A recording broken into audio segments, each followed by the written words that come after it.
Sud de l'Égypte, près des rives du Nil, en 1896. L'égyptologue britannique Flinders Petrie dirige des fouilles à Thèbes, la nécropole antique.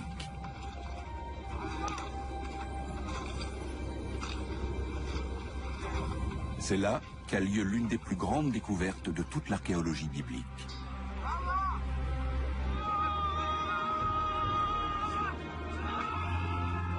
Du sable émerge soudain le coin d'un monument royal sculpté dans la roche.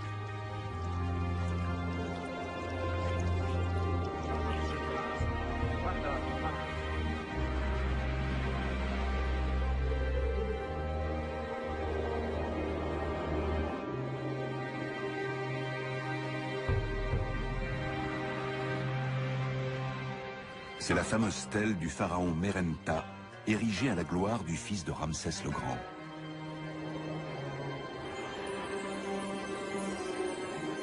Aujourd'hui, elle est exposée au musée du Caire.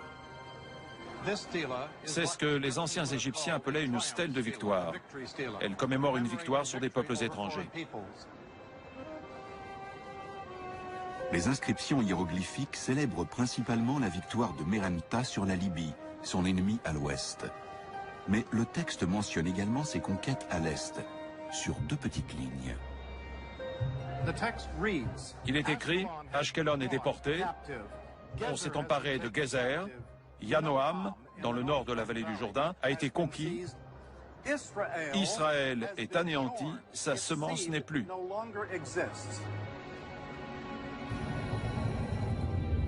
L'histoire a démenti les vantardises du pharaon. Loin de marquer sa disparition, la stèle de Merenta signale l'apparition sur la scène internationale d'un peuple appelé Israël.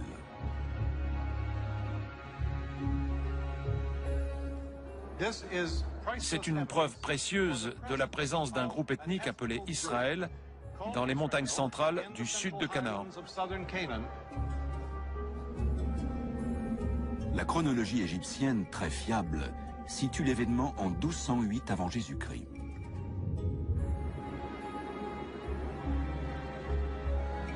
La stèle de Merenta indique qu'un peuple appelé les Israélites vivait dans le pays de Canaan, un territoire qui comprend aujourd'hui Israël et la Palestine, il y a plus de 3000 ans.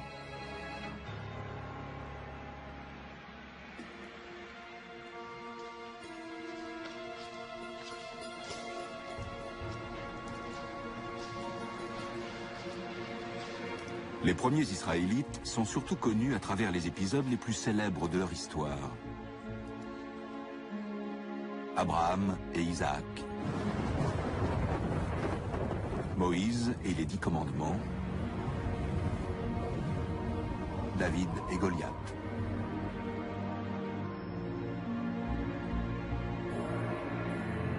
Ce sont les premiers Israélites qui ont écrit la Bible.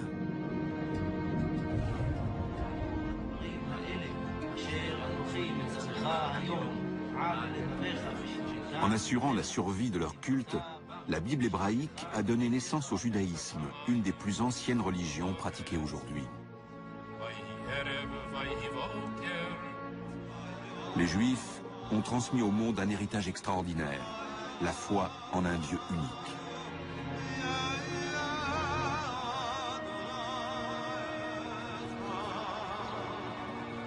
Cette croyance est le fondement de deux autres grandes religions monothéistes, le christianisme et l'islam.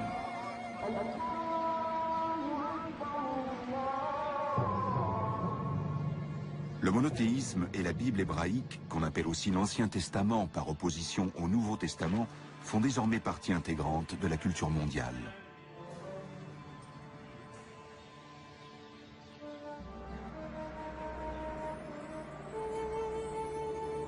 Mais dans l'Antiquité, toutes les grandes civilisations, des Égyptiens jusqu'aux Grecs et aux Babyloniens, honoraient une multitude de dieux, généralement sous forme d'idoles.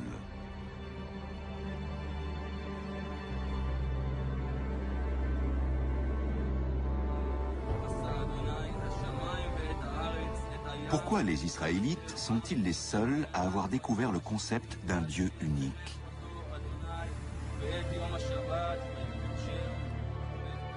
D'où leur est venue cette idée qui a si profondément changé le monde?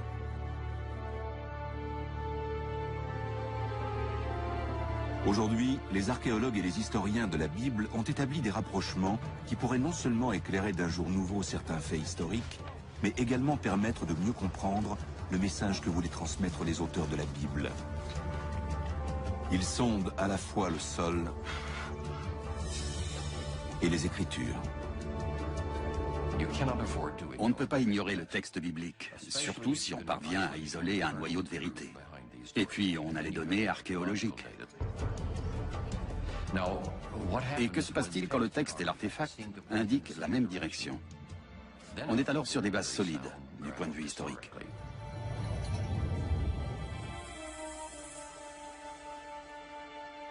Les historiens cherchent des recoupements entre l'archéologie et la Bible. Le plus ancien leur a justement été fourni par la stèle de victoire du pharaon égyptien Merenptah, qui date de 1208 avant Jésus-Christ. Tout comme la Bible, elle situe un peuple appelé les Israélites dans les montagnes de Canaan, à l'emplacement actuel d'Israël et de la Palestine. Ce territoire, enclavé entre deux des plus grands empires créés par l'homme, est le berceau d'Israël.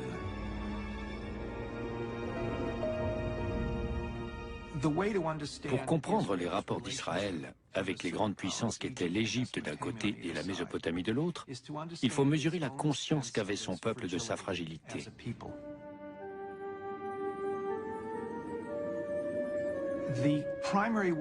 Pour la Bible, Israël, c'est avant tout un peuple qui est venu s'établir sur la terre d'Israël. Cet État n'était pas peuplé d'indigènes.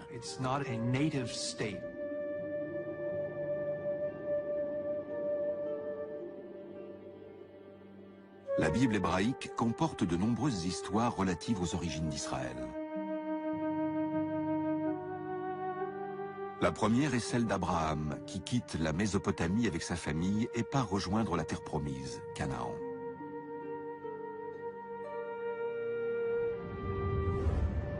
Le Seigneur dit à Abraham, « Pars de ton pays, de ta famille et de la maison de ton père, vers le pays que je te ferai voir. Je ferai de toi une grande nation et je te bénirai. Je rendrai grand ton nom. » Genèse, chapitre 12, versets 1 et 2. D'après la Bible, cette promesse instaure l'alliance, un pacte sacré entre Dieu et Abraham. Pour sceller l'alliance, Abraham et tous les hommes de sa maison se font circoncire. Ses descendants seront le peuple élu de Dieu. Ils seront féconds, se multiplieront et occuperont toute la bande de terre entre l'Égypte et la Mésopotamie.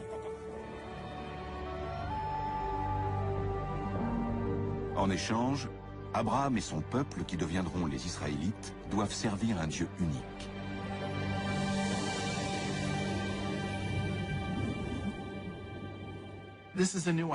C'est une idée nouvelle que personne n'avait jamais eue. Dieu tel que nous le connaissons n'existe pas avant Abraham. On peut difficilement mesurer aujourd'hui à quel point cette idée devait être révolutionnaire dans un monde dominé par le polythéisme.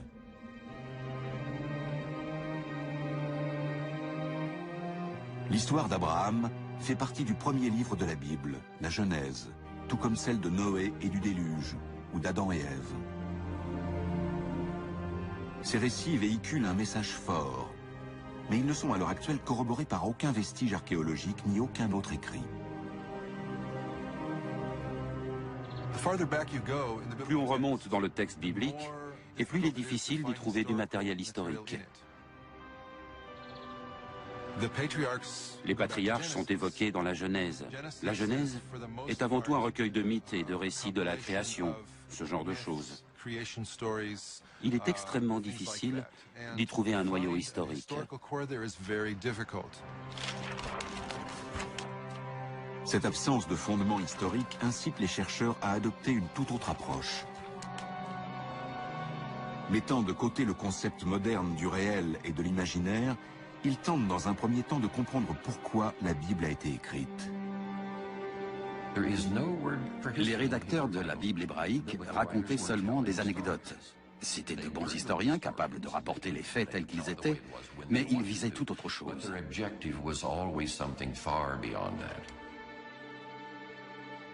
Quel était au juste leur objectif? Pour le savoir, il faut d'abord découvrir qui a écrit la Bible et à quelle époque. Le Seigneur dit à Moïse, « Inscris ces paroles, car c'est sur la base de ces paroles que je conclus avec toi une alliance, ainsi qu'avec Israël. » Exode, chapitre 34, verset 27. La croyance populaire attribue à Moïse la rédaction des 5 premiers livres de la Bible. La Genèse qui raconte la création du monde, l'Exode qui retrace la délivrance de l'esclavage et le départ pour la terre promise, le Lévitique, les Nombres et enfin le Deutéronome qui énonce les lois de la morale et de l'observance. Ces 5 livres qui sont encore lus aujourd'hui constituent la Torah. On les appelle aussi les 5 livres de Moïse.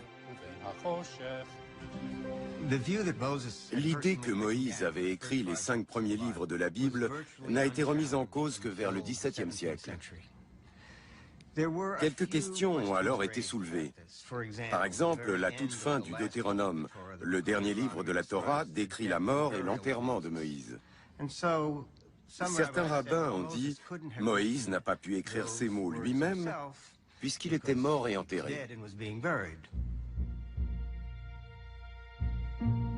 Et quand on examine le texte de plus près, d'autres contradictions se font jour.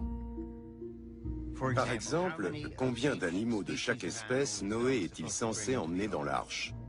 Un texte dit 2, une paire de chaque espèce. Un autre évoque 7 paires pour les animaux purs et une paire pour les animaux impurs. Un des chapitres précise que le déluge dure 40 jours et 40 nuits, mais le suivant parle de 150 jours.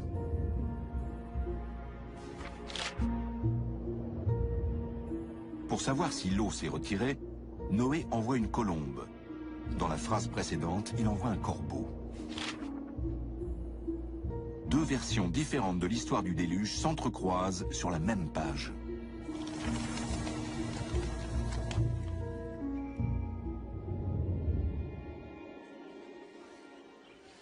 Ces contradictions semblent indiquer que la Bible a eu plusieurs auteurs.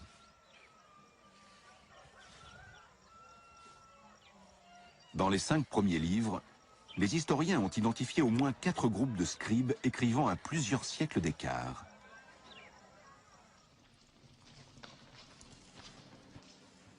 C'est ce qu'on appelle la théorie documentaire. Il faut considérer ça comme une anthologie réalisée au fil des siècles par différentes personnes qui ajoutaient certaines choses et en retiraient d'autres. Mais quand ce processus de rédaction a-t-il commencé?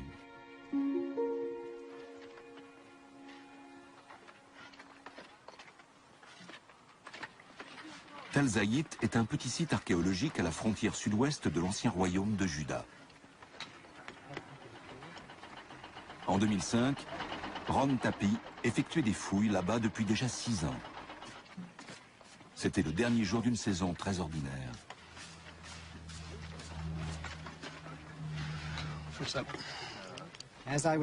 J'étais en train de prendre des photos aériennes sur la grue quand un bénévole a prévenu son responsable qu'il avait trouvé des marques intéressantes, des griffures, peut-être des lettres gravées sur une pierre.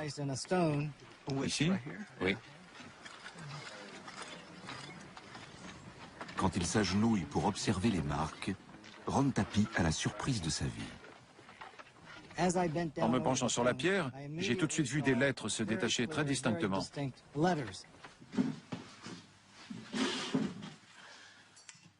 Il emporte la pierre dans son laboratoire établi dans un kibboutz voisin.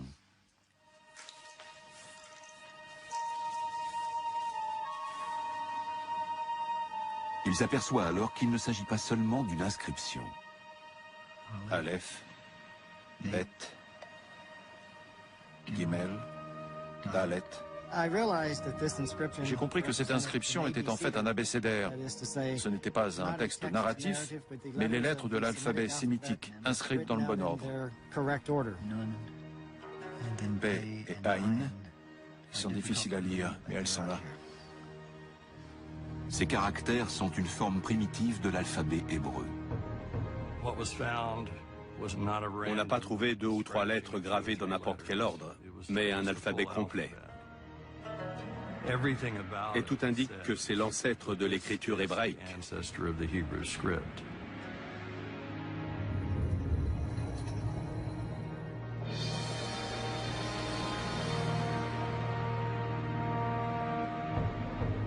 L'abécédaire de Tel Zayit est le plus ancien alphabet hébraïque découvert à ce jour.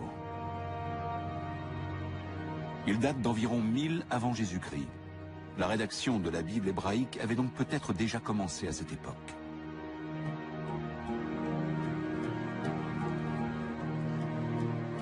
Les historiens entreprennent alors de repérer les passages les plus anciens en se basant sur l'orthographe, la grammaire et le vocabulaire hébreu. La Bible hébraïque est un recueil de textes écrits sur près d'un millénaire. Comme n'importe quelle autre langue, l'hébreu a beaucoup évolué pendant ces 1000 ans. On peut dire la même chose de l'anglais. Je parle l'anglais du XXIe siècle. Si je vivais à l'époque élisabéthaine, je n'emploierais pas les mêmes mots ni la même syntaxe.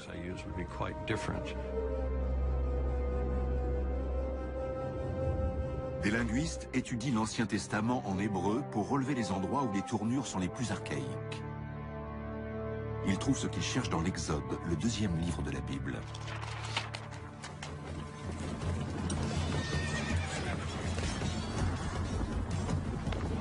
Chars et forces de Pharaon, à la mer, il les lança. La fleur de ses écuyers sombra dans la mer de jonc. Exode, chapitre 15, verset 4. Le cantique de la mer Rouge est le point culminant du récit de l'esclavage des Israélites en Égypte et de leur délivrance par Moïse.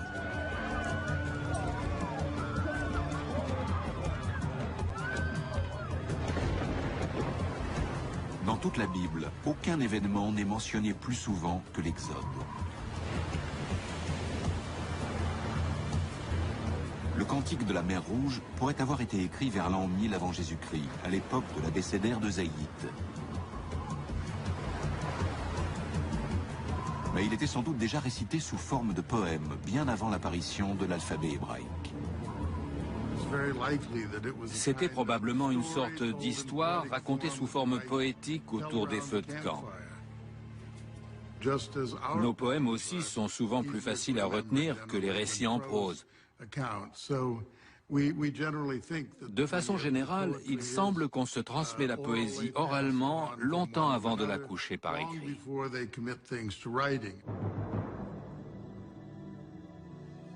Et puisque le poème de l'Exode est tellement ancien, l'histoire pourrait peut-être avoir un fondement historique.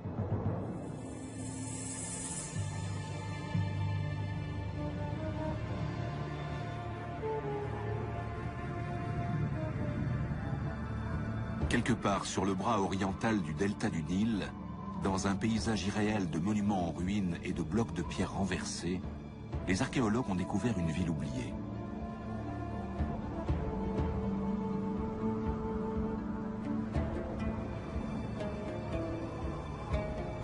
Un peu partout sur le site, ils ont trouvé des monuments dédiés à Ramsès II, un des plus grands rois d'Égypte.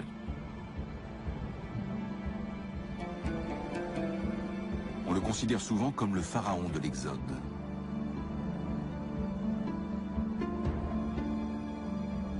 Dans les textes des anciens Égyptiens, cette ville s'appelle Pi-Ramsès, la maison de Ramsès. Un nom qui fait écho au récit biblique de l'Exode. La seule chose qui est expressément mentionnée dans l'Exode et qu'on peut sans doute rattacher à des faits non bibliques, ce sont les 2 villes que les Hébreux sont contraints de bâtir, c'est-à-dire Pithom et Ramsès. Les historiens s'accordent à dire que la ville biblique de Ramsès ne fait qu'une avec la cité antique de Pi-Ramsès. Ses ruines sont ici, à Tanis. La plupart des égyptologues identifient Tanis comme Pi-Ramsès, la ville de Ramsès, parce qu'on trouve ici une grande quantité de monuments ramessides. Ce recoupement entre l'archéologie et la Bible permet de mieux situer l'Exode dans le temps. Il a forcément eu lieu après 1275, date de l'accession de Ramsès II au trône, et avant 1208, date à laquelle la stèle du fils de Ramsès II, le pharaon Merenptah, évoque explicitement la présence des Israélites dans le pays de Canaan.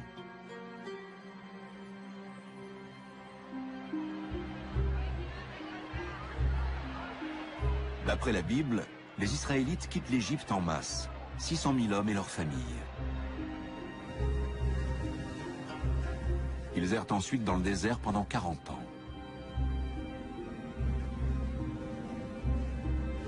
Même en admettant que les chiffres bibliques soient exagérés, cela fait plus d'un siècle que les archéologues cherchent en vain les traces d'une migration susceptible d'être liée à l'Exode.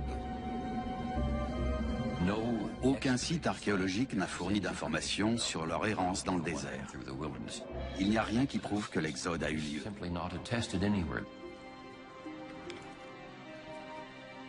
Il n'existe donc aucune confirmation historique ni archéologique de l'Exode. Pourtant, les historiens savent désormais que les 4 différents groupes d'auteurs de la Bible ont contribué à la rédaction de l'Exode. Peut-être parce que le thème abordé est intemporel. C'est un éloge exaltant de la liberté.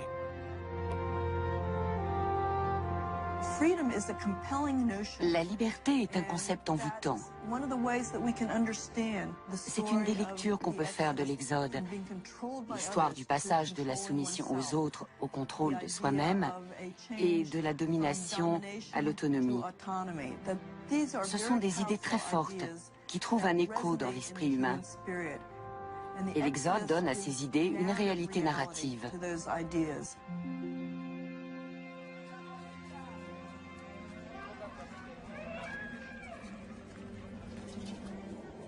Après l'Exode, Dieu conduit enfin les Israélites jusqu'à la terre promise, le pays de Canaan.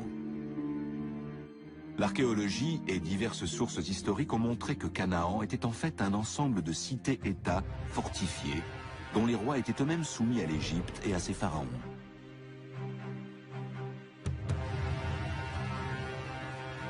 Les Cananéens, qui prospéraient au Proche-Orient depuis des millénaires, vénéraient une multitude de dieux sous forme d'idoles.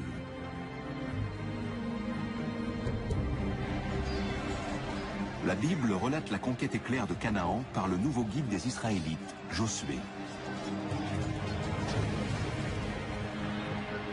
Le peuple poussa la clameur et on sonna du cor. Lorsque le peuple entendit le son du cor, il poussa une grande clameur et le rempart s'écroula sur place. Josué, chapitre 6, verset 20. Mais que disent les historiens?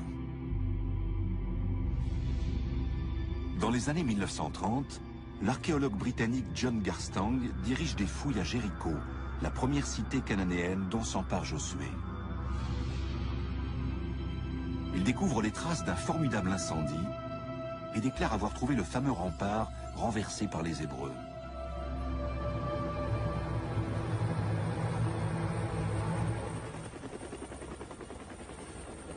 À Hatzor, décrite par la Bible comme la tête de tous les royaumes cananéens, on observe les mêmes marques de destruction.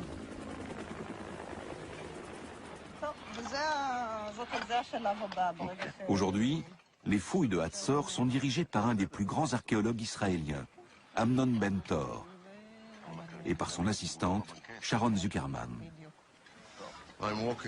Je me trouve dans un passage qui relie 2 salles du palais cananéen des rois de Hatzor. On voit des signes de destruction presque partout. Regardez comme les pierres sont noircies ici, et surtout comme elles sont fêlées en 1 million de petits morceaux. Il faut une chaleur formidable pour faire de tels dégâts. Cet incendie a dû être d'une violence inouïe.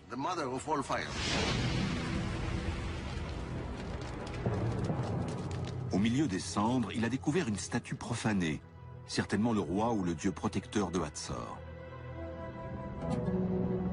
Sa tête et ses mains ont été coupées, sans doute par les conquérants de la ville. Cet épisode marque la fin de la cité cananéenne de Hatzor. Première question, qui est le coupable? Qui était là? Qui sont les suspects? Les Égyptiens?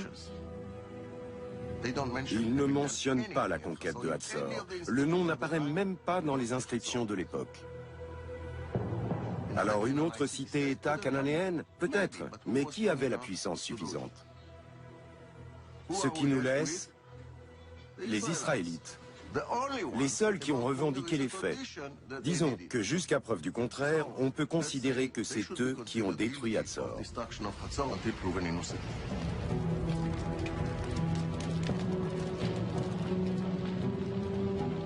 Il y a une autre cité-État que Josué et son armée sont soupçonnés d'avoir réduite en cendres.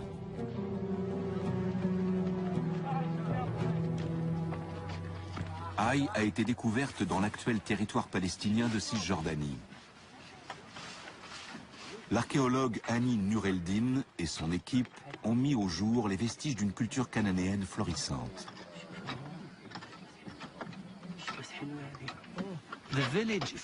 Après sa création, le village se développe et devient une ville.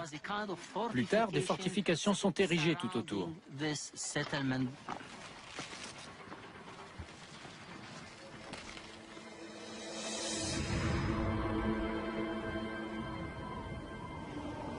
À la place de ces amas de pierre se dressait autrefois un palais et des temples grandioses.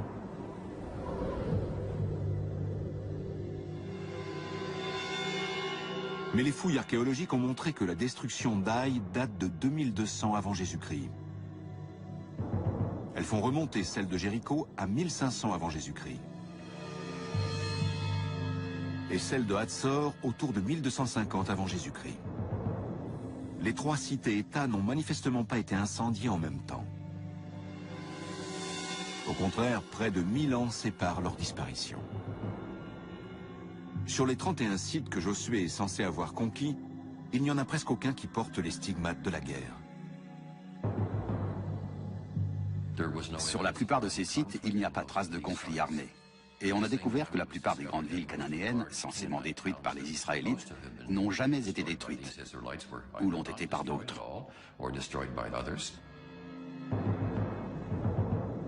L'arrivée des Israélites à Canaan ne peut donc pas être le résultat d'une vaste campagne militaire menée par Josué.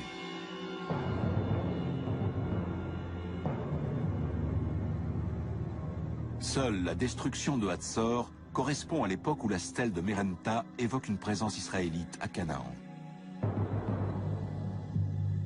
Alors, qui a incendié Hatzor? Amnon Ben-Tor reste convaincu que ce sont bien les Israélites.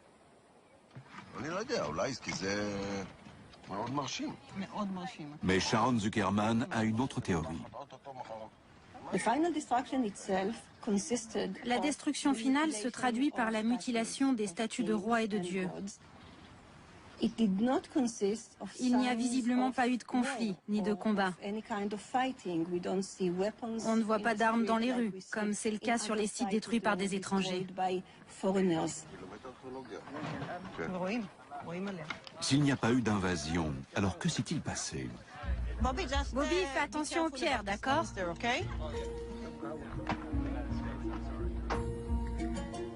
Les fouilles ont révélé que Hatzor se composait d'une ville basse pour les gens ordinaires, les serfs et les esclaves, et d'une ville haute réservée aux rois et aux élites fortunées.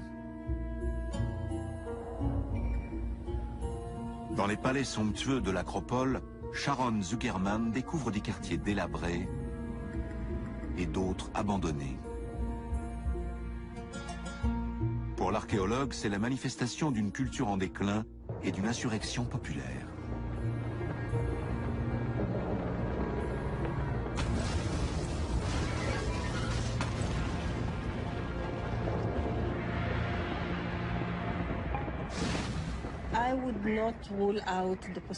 Je n'écarte pas la possibilité d'une insurrection civile.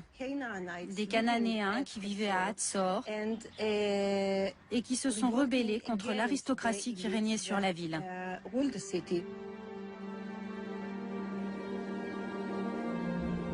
C'est tout le système cananéen des cités-États, y compris Hatzor et Jéricho, qui s'effondre.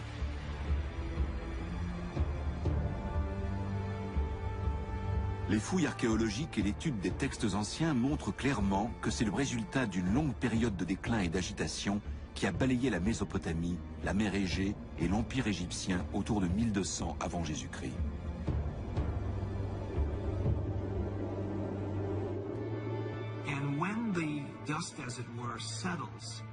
Une fois que le calme est revenu et qu'on peut commencer à voir ce qui remplace ce système de grands États, on découvre plusieurs nouveaux peuples qui occupent soudain le vide créé par la dissolution des cités-États.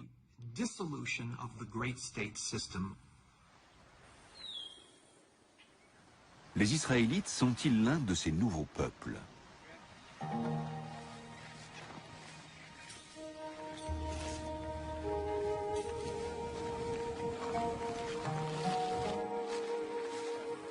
Dans les années 1970, les archéologues font des relevés de surface à travers tout le centre montagneux du pays de Canaan, l'actuel territoire palestinien de Cisjordanie.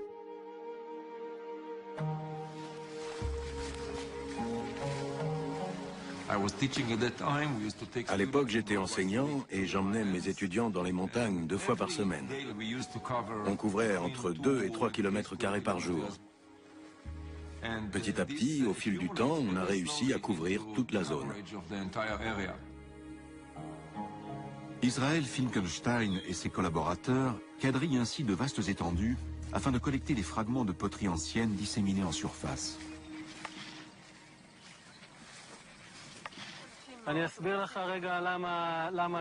En 7 ans, ils couvrent près de 1000 km² en triant les fragments au fur et à mesure et en notant sur une carte l'endroit où ils les ont trouvés.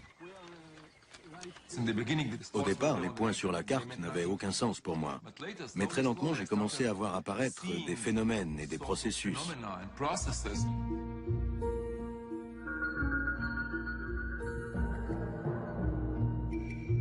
La datation des céramiques lui révèle que jusqu'en 1200 avant Jésus-Christ, il y avait environ 25 villages.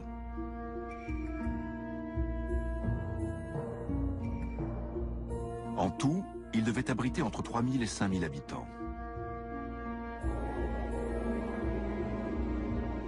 Mais à peine 200 ans plus tard, on constate une hausse soudaine du nombre de villages et de la population totale.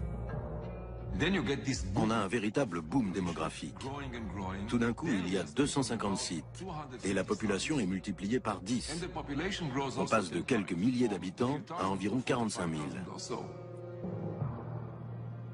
Un phénomène aussi spectaculaire ne peut pas s'expliquer uniquement par l'accroissement naturel.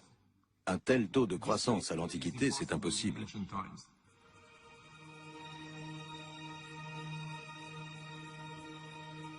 Si ce n'est pas l'accroissement naturel, alors il s'agit peut-être des groupes épars qui s'implantent par vagues après l'effondrement des cités-États.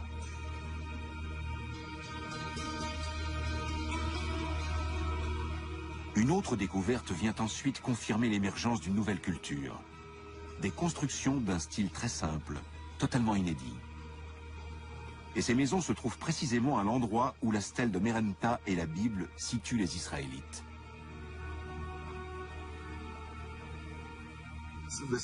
On voit apparaître ces habitations sur différents sites dans tout le pays. C'est là que vivaient les Israélites. On les appelle d'ailleurs parfois des maisons de type israélite.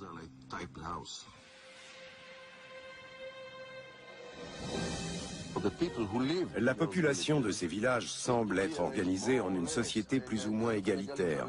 Il n'y a aucune construction architecturale majeure.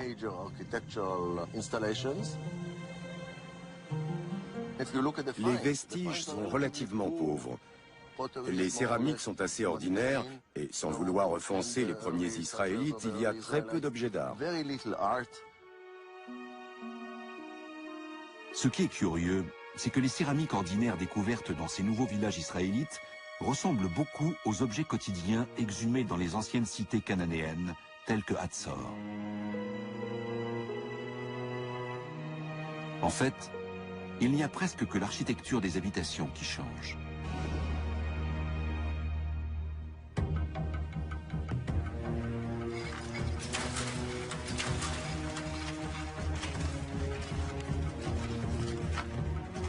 Ces nombreuses similitudes inspirent aux archéologues une conclusion surprenante sur les origines des premiers Israélites. L'idée, c'est que la plupart des premiers Israélites sont en fait des Cananéens déplacés. Les Israélites ont toujours été sur la terre d'Israël. Ils étaient autochtones, mais il y avait différents groupes, et eux, c'étaient les plus démunis. Il y a donc bien un mouvement de population, mais au lieu d'une invasion de hordes armées venues de l'extérieur, c'est plutôt une révolution sociale et économique. Les textes anciens racontent comment les classes inférieures de Canaan étaient écrasées d'impôts et parfois même réduites en esclavage par les dirigeants égyptiens et leurs rois vassaux. Les découvertes archéologiques ont donné naissance à une nouvelle théorie révolutionnaire sur ce qui s'est passé ensuite. Face au déclin de ce régime oppressif, des familles et des tribus de serfs, d'esclaves et de gens ordinaires saisissent leur chance.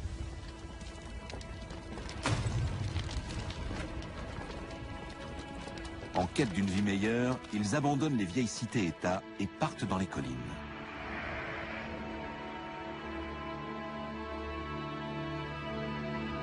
Débarrassés des chaînes du passé, ils finissent par réapparaître dans un nouvel endroit et sous un nouveau nom. Les Israélites.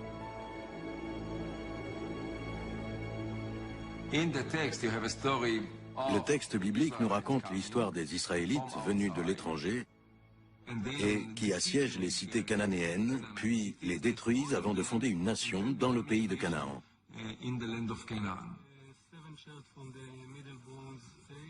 Mais l'archéologie nous dit exactement le contraire. D'après les fouilles, l'essor d'Israël est une conséquence de l'effondrement de la société cananéenne. Il n'en est pas la cause.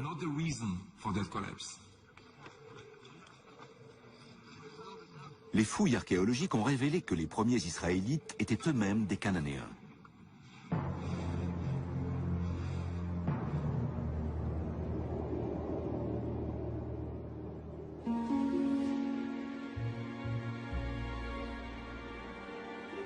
Alors pourquoi la Bible les décrit-elle toujours comme des étrangers? D'abord Abraham, qui arrive de la Mésopotamie. Puis Moïse, qui conduit les esclaves hors d'Égypte jusqu'à la terre promise. Et enfin Josué, qui conquiert Canaan de l'extérieur. La réponse tient peut-être au fait que les premiers Israélites étaient désireux de se forger une identité bien distincte. Les psychologues nous disent qu'on se crée une identité à partir de ce qu'on n'est pas, à partir de l'autre. Pour savoir qui je suis, je dois savoir qui je ne suis pas.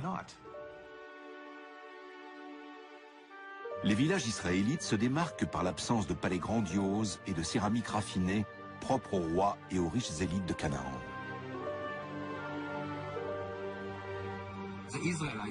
Les Israélites n'aimaient pas le système cananéen et ils se sont définis en creux par rapport à lui.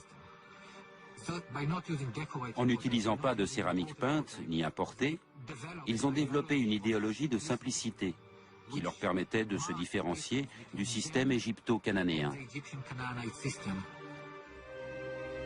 Et la meilleure façon pour les Israélites de rompre avec le passé, c'est encore d'imaginer le récit de la destruction des Cananéens.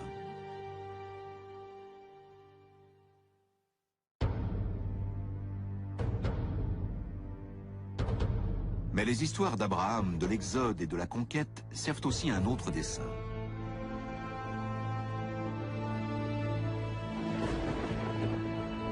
Elles célèbrent la force de ce qui, selon la Bible, constitue la principale particularité des Israélites par rapport à tous les autres peuples.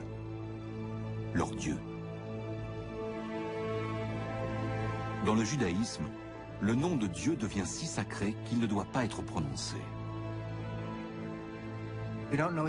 On ne sait pas exactement ce que ça veut dire, Et on ne sait pas non plus comment ça se prononçait. Mais il semble que c'était le nom propre du Dieu d'Israël. Disons que Dieu était son titre et que son nom propre, c'était ces 4 lettres. YHWH en caractère latin. Et nous pensons que ça devait se prononcer Yahvé. Mais Yahvé n'apparaît que dans la Bible hébraïque. Il n'est cité nulle part dans les textes et les récits cananéens. Où donc les Israélites ont-ils trouvé leur Dieu?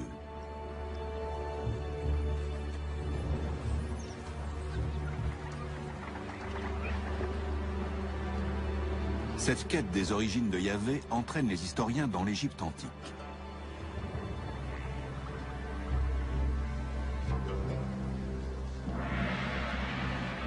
Dans le complexe royal de Karnak, pendant plus de 1000 ans, les pharaons ont célébré leur puissance à travers des statues, des obélisques et des fresques gravées sur les murs des temples. Sur le mur nord du temple de Karnak, on a des bas-reliefs qui dépeignent les combats et les victoires de Séti Ier, père de Ramsès le Grand. Séti commémore ici une de ses plus grandes victoires sur les Chassous.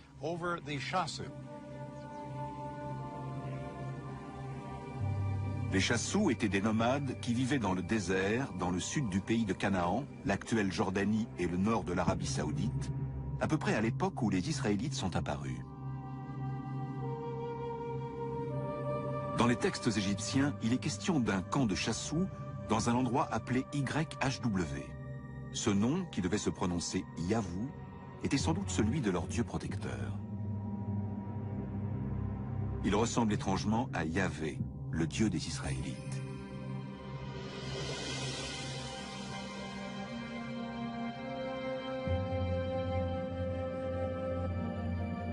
Dans la Bible, les Chassous vivent dans le pays de Madian. C'est là, avant l'Exode, que Moïse rencontre pour la première fois Yahvé sous l'apparence d'un buisson ardent. N'approche pas d'ici. Retire tes sandales de tes pieds, car le lieu où tu te tiens est une terre sainte. Dieu dit encore à Moïse, tu diras aux fils d'Israël, Yahvé, Dieu de vos pères, m'a envoyé vers vous. C'est là mon nom à jamais. C'est mon nom tel qu'on m'invoquera d'âge en âge. Exode, chapitre 3, versets 5 et 15. Dans les sources égyptiennes, on a donc un nom qui ressemble à Yahvé, à proximité du pays de Madian. Et Moïse est justement dans le pays de Madian quand il voit apparaître un Dieu qui lui révèle que son nom est Yahvé.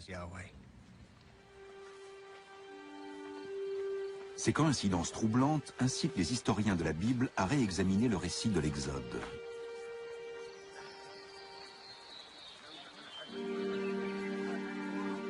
Si rien ne semble étayer la théorie d'une migration de masse, certains pensent aujourd'hui qu'un petit groupe a cependant fui l'Égypte et que ce n'étaient pas des Israélites, mais des esclaves cananéens.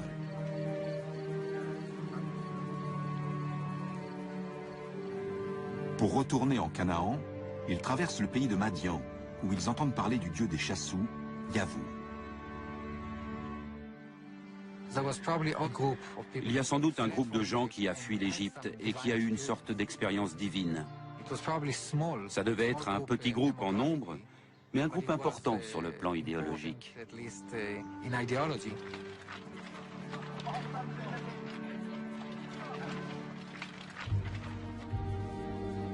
Les esclaves affranchis gagnent ensuite les montagnes du centre, où ils rencontrent les tribus qui ont fui les cités-États de Canaan.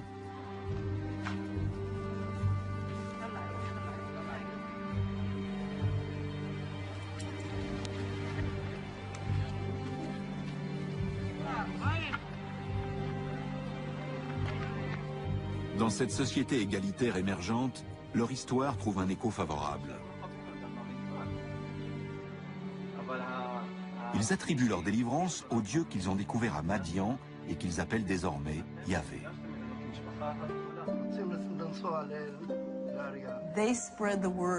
Ils transmettent leur message aux montagnards, qui ont peut-être eux-mêmes fui la tyrannie des cités-États cananéennes. Ils répandent l'idée d'un Dieu synonyme de liberté, la liberté pour chacun de conserver les fruits de son propre labeur. C'est un message si fort qu'il fédère les gens et leur procure une identité commune. L'identité israélite. Il y a là des Cananéens affranchis, des esclaves échappés d'Égypte et même des nomades sédentarisés.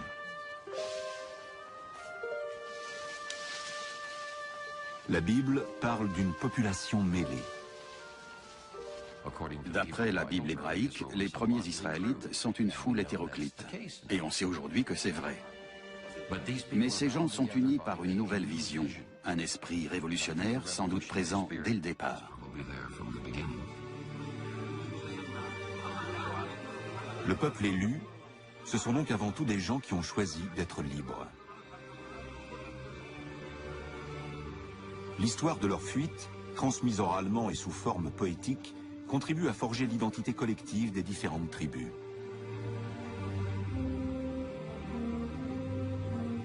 Plus tard, une fois manuscrite, elle devient un des thèmes centraux de la Bible.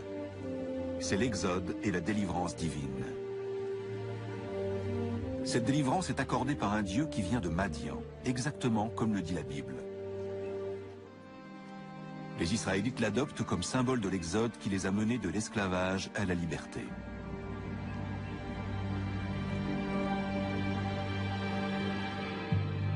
Faut-il y voir la naissance du monothéisme?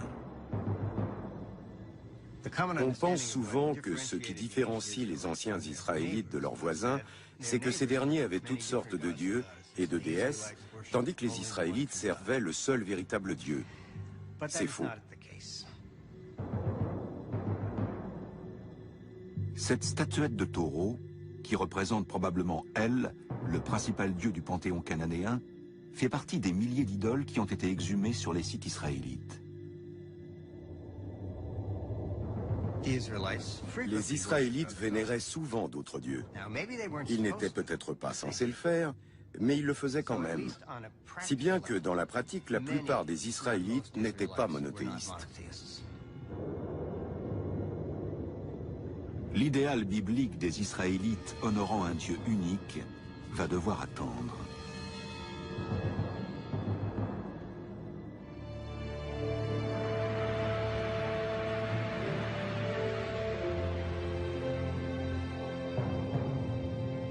Environ 2 siècles s'écoulent après le moment où la stèle de Merenptah évoque la présence des Israélites en Canaan.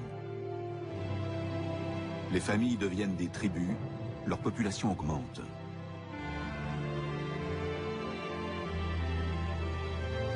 Et puis, vers l'an 1000 avant Jésus-Christ, une des grandes figures de la Bible entreprend d'unir les 12 tribus d'Israël contre un nouvel ennemi particulièrement puissant. David mit prestement la main dans son sac. Il prit une pierre, la lança avec sa fronde et frappa le Philistin au front. La pierre s'enfonça dans son front et il tomba la face contre terre. Premier livre de Samuel, chapitre 17, verset 49. La Bible célèbre David comme le berger qui abat le géant Goliath, l'amant qui convoite des fruits défendus, et le poète dont les psaumes lyriques sont encore récités aujourd'hui.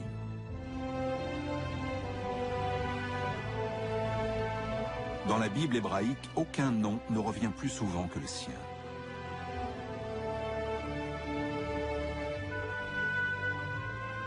D'après les Écritures, David fonde un royaume qui s'étend de l'Égypte à la Mésopotamie.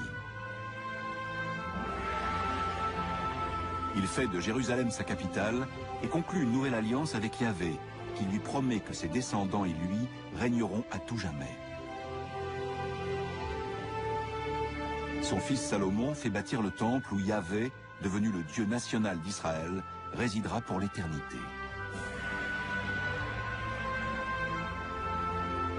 À en croire la Bible, le royaume de David et Salomon est donc une nation unifiée à travers le culte d'un Dieu unique. Les sceptiques disent qu'il n'y a pas eu de monarchie unifiée, que c'est une construction postérieure de la Bible et des historiens modernes. En bref, David n'a pas existé. Pour citer l'un de ces révisionnistes bibliques, David n'a pas plus d'historicité que le roi Arthur.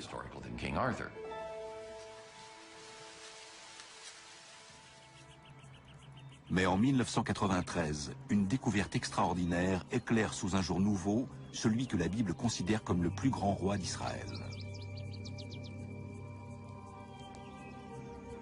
À l'époque, Gila Cook est en train de faire un relevé topographique avec son assistant à Tel Dan, un site biblique dans l'extrême nord de l'actuel Israël. Les fouilles sont dirigées par l'éminent archéologue israélien Avraham Biran. En cette fin de la journée, la géomètre prend ses dernières mesures lorsqu'elle entend qu'on l'appelle. C'était Biran qui hurlait de sa voix de stentor. « Gila, on s'en va !» Je lui ai fait signe d'attendre et j'ai continué à travailler. Biran l'appelant une deuxième fois, Gila Cook rassemble son matériel et commence à descendre la colline. À un moment donné, j'ai fait tomber mon sac et mon carton. Alors j'ai tout posé par terre. Mais quelque chose attire son attention. Une pierre, avec des marques qui ressemblent à des éraflures et qui sont en fait des inscriptions.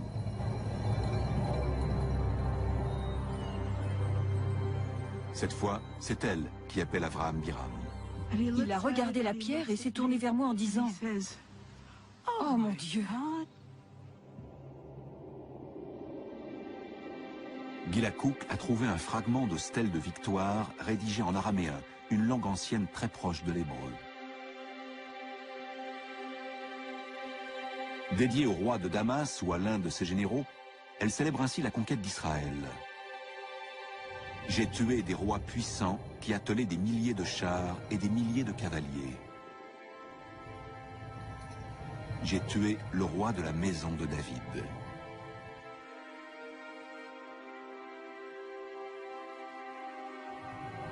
La maison de David. Ce sont ces mots qui rendent la découverte cruciale. Ils prouvent de façon presque irréfutable que David a réellement existé. Contrairement à la Genèse, les livres des rois d'Israël sortent le récit biblique de la légende pour le faire entrer dans l'histoire. Plus on avance dans le temps et plus le terrain est solide. Les sources sont meilleures. On a plus de témoignages écrits et contemporains. Les recoupements entre la chronologie biblique des rois d'Israël et les inscriptions historiques telles que la stèle de Tel Dan fournissent aux chercheurs des dates relativement fiables.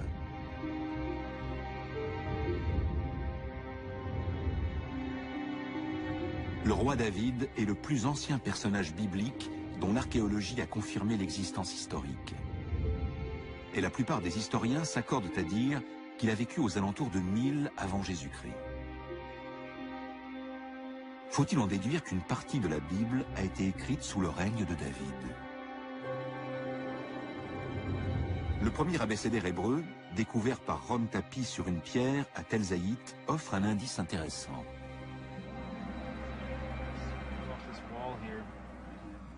– L'alphabet a été gravé sur cette pierre, qui a ensuite été utilisé pour bâtir un mur, qui a lui-même été détruit en grande partie par un incendie vers la fin du Xe siècle avant notre ère. La trouvaille est d'autant plus significative que Tel Zaït n'était qu'un village perdu aux confins du royaume de David. S'il y avait un scribe capable d'écrire cet alphabet au milieu de nulle part, à la frontière occidentale du royaume, il devait forcément y avoir d'autres scribes beaucoup plus sophistiqués dans la capitale.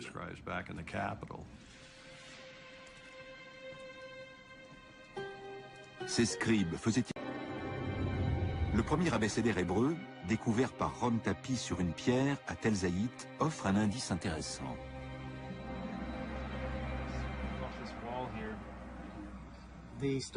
L'alphabet a été gravé sur cette pierre, qui a ensuite été utilisé pour bâtir un mur, qui a lui-même été détruit en grande partie par un incendie vers la fin du Xe siècle avant notre ère. La trouvaille est d'autant plus significative que Tel Zayit n'était qu'un village perdu aux confins du royaume de David.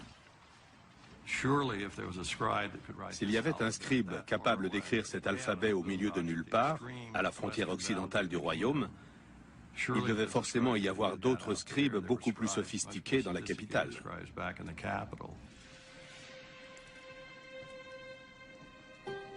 Ces scribes faisaient-ils partie de la cour du roi David et de son fils Salomon?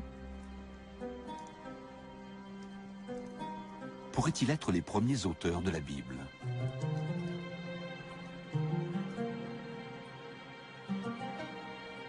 Au XVIIIe siècle, des historiens allemands éclaircissent en partie le mystère des auteurs de la Bible grâce aux deux mots utilisés pour désigner Dieu. Dans l'un des récits, Abraham appelle Dieu par son nom propre, qu'on prononce traditionnellement Yahvé. Les passages faisant référence à Yahvé, qui s'écrit avec un J en allemand, correspondent à la source J. Mais dans d'autres récits, Abraham utilise le terme hébreu le plus courant pour désigner Dieu, Elohim. Les deux auteurs sont donc respectivement surnommés E pour Elohim et J pour Yahvé. En s'inspirant sans doute des poèmes et des chants transmis au fil des générations, chacun écrit sa propre version du lointain passé d'Israël. L'histoire d'Abraham et de la terre promise, et celle de Moïse et de l'Exode. La plus ancienne de ces sources est celle qu'on surnomme J. Beaucoup d'historiens la situent au Xe siècle avant notre ère, à l'époque de David et Salomon. Et si J a choisi de camper son récit aux alentours de Jérusalem, c'est sans doute parce que c'est là qu'il vivait, peut-être à la cour de David et Salomon.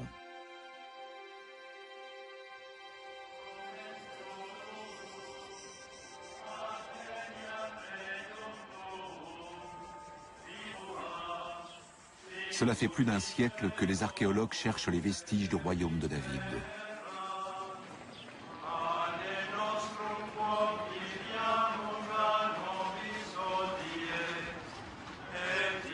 Mais il est toujours délicat d'entreprendre des fouilles à Jérusalem, considérée comme une ville sainte par les trois grandes religions monothéistes. Pour les chrétiens, Jésus vient prier au temple de Jérusalem la dernière semaine de sa vie. Il est crucifié, enterré et ressuscité dans la ville de Jérusalem.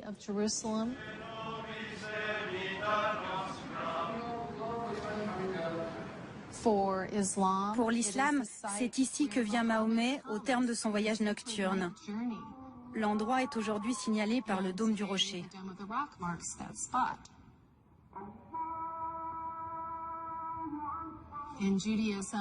Dans le judaïsme, toutes les histoires que la Bible hébraïque raconte sur Salomon, David et les temples de Jérusalem se passent bien sûr à Jérusalem.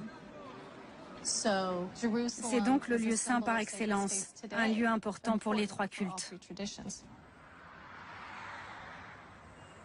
En 2005, l'archéologue israélienne Eilat Mazar obtient de pouvoir faire des fouilles dans la partie la plus ancienne de Jérusalem, l'actuelle cité de David. On a commencé les fouilles à cet endroit parce qu'on savait qu'il était tout à fait possible qu'on y trouve des vestiges du palais du roi David.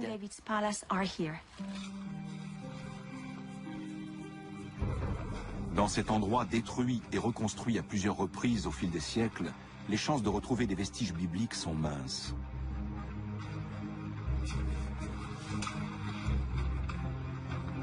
Et pourtant, on a vu apparaître de grands murs de 3 mètres d'épaisseur, 5 mètres d'épaisseur. Ils partent dans toutes les directions. D'est en ouest, ça fait 30 mètres. Et on n'a pas encore tout dégagé. de tels murs proviennent forcément d'un ouvrage massif.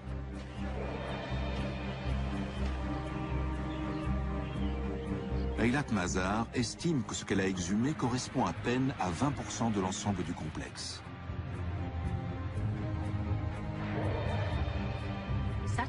Une structure de cette taille témoigne d'une certaine centralisation et d'un vrai potentiel de construction. Ça ne peut être qu'une structure royale. Ce gigantesque complexe prouve peut-être l'existence d'un royaume. Mais s'agit-il bien du royaume de David?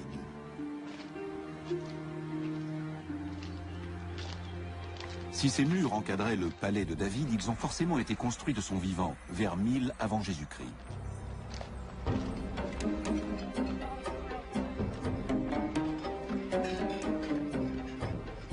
Le problème, c'est qu'on ne peut pas déterminer l'âge des pierres elles-mêmes.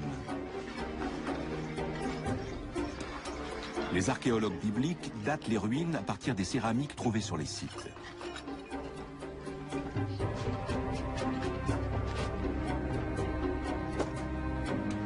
La datation de la céramique repose sur deux grands concepts.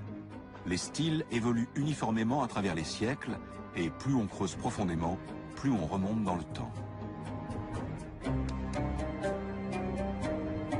Si le style céramique A provient de la strate 3, la plus profonde, il est plus ancien que le style céramique B, trouvé à la strate 2, située juste au-dessus, et ainsi de suite. En examinant les poteries exhumées sur un site bien stratifié, les chercheurs peuvent donc créer ce qu'on appelle une chronologie de référence. Mais c'est une chronologie flottante, elle ne s'appuie sur aucune date fixe.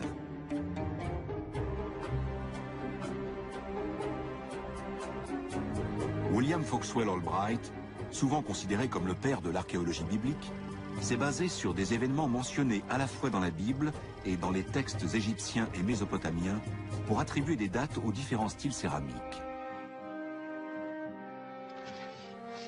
C'est cette chronologie légèrement modifiée qu'Eilat Mazar a utilisée pour dater son énorme structure. La plupart des archéologues continuent d'ailleurs à s'y référer. Ce qu'on a trouvé, ce sont des céramiques typiques du Xe siècle. Des bols polis à la main, comme on le voit à l'intérieur. On a aussi un magnifique cruchon avec un décor noir sur fond rouge. C'est très important, parce que c'est un cruchon typique du Xe siècle. L'archéologue a-t-elle réellement découvert le palais de David? Elle énumère ses arguments. Le complexe est immense. Il est bâti en hauteur, dans la partie la plus ancienne de Jérusalem. Et d'après la chronologie d'Albright, les poteries datent du Xe siècle avant Jésus-Christ, l'époque de David.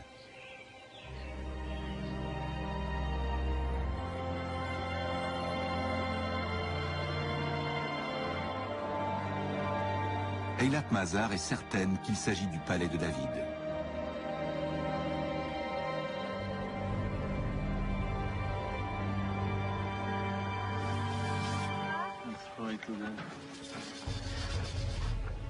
Mais sa conviction et l'existence même du royaume reposent sur l'âge estimé des fragments de poterie. Or, certains archéologues dénoncent un système de datation fondé en grande partie sur la Bible. Avant, les archéologues ne se fondaient que sur la Bible. La datation pose problème. Comment donner une date en archéologie? Il faut un point d'ancrage extérieur.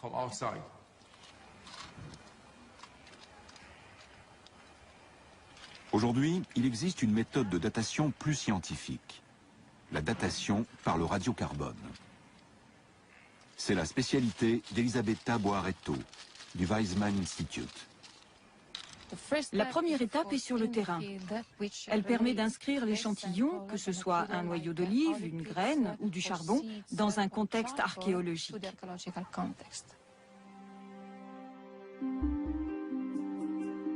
Si on retrouve un noyau d'olive au même niveau qu'un objet en céramique, on peut utiliser le carbone qu'il contient pour dater la poterie.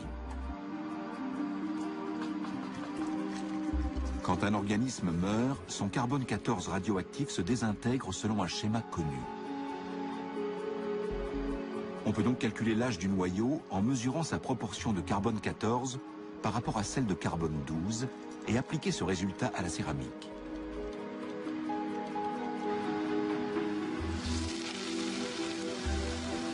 Elisabetta Boeretto a méticuleusement collecté et analysé des centaines d'échantillons prélevés sur plus de 20 sites en Israël. Ces recherches montrent que le style céramique qu'Albright et la plupart des archéologues associaient à l'époque de David et Salomon est postérieur d'environ 75 ans. Pour des événements aussi anciens, la différence peut sembler insignifiante. Mais si c'est vrai, le palais de David découvert par Eilat Mazar et l'abécédaire hébreu de Ron Tapi sont plus récents qu'on ne le pensait.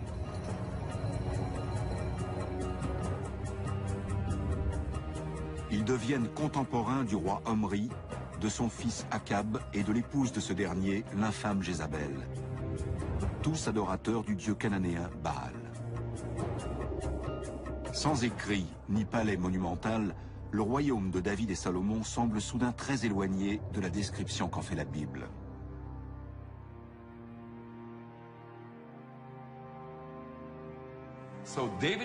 David et Salomon n'ont donc pas régné sur un grand territoire. C'était plutôt une petite chefferie qui comprenait quelques villages très pauvres. La population était limitée, il n'y avait pas assez d'hommes pour de grandes conquêtes.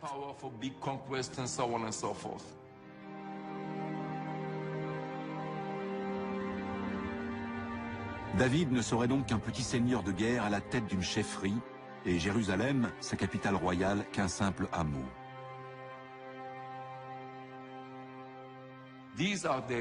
C'est ce que nous dit la datation au radiocarbone.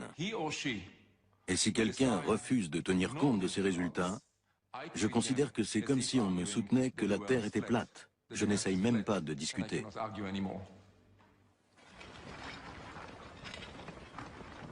Mais ce n'est pas si simple. D'autres équipes ont analysé des échantillons de radiocarbone avec le même soin méticuleux. Et elles sont arrivées à la conclusion que le palais d'Eilat Mazar et l'abécédaire de Ron Tapi pourraient dater du Xe siècle, l'époque de David et Salomon.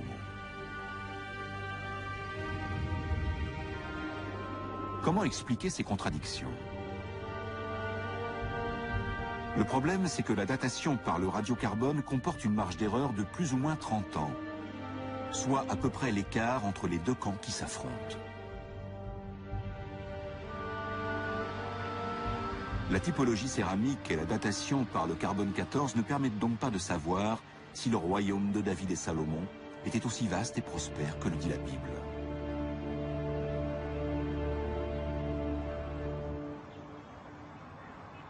Heureusement, les Écritures contiennent d'autres éléments de réponse. Si David apparaît en conquérant, son fils Salomon reste avant tout un bâtisseur. Voici ce qui en fut de la corvée que le roi Salomon leva pour bâtir la maison de Yahvé et la muraille de Jérusalem, Hatzor, Megiddo et Gézer. Premier livre des rois, chapitre 9, verset 15.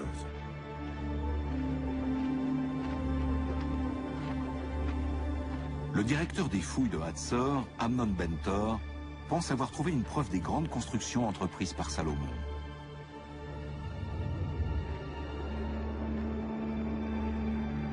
Les archéologues appellent ça une porte à triple tenaille.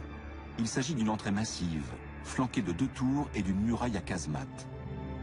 C'est le prédécesseur d'Amnon Bentor, Yigael Yadin, qui a découvert cette construction. Quand il a vu que c'était une porte à triple tenaille, Yadin s'est aussitôt rappelé qu'il existait une structure presque identique à Gézer. Et que l'université de Chicago avait trouvé cette porte-là à Megiddo.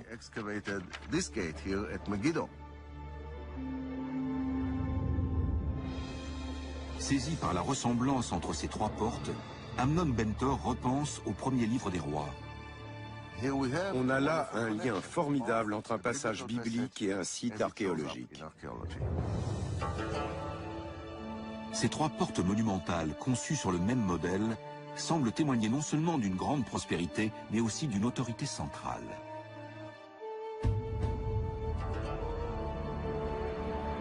Au fil des siècles, les Israélites ont d'abord formé des tribus, puis 2 royaumes séparés par une ligne nord-sud.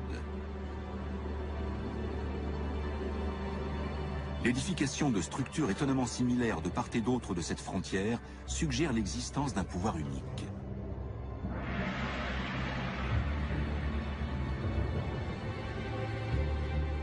Mais comment savoir s'il s'agit bien du royaume de David et Salomon?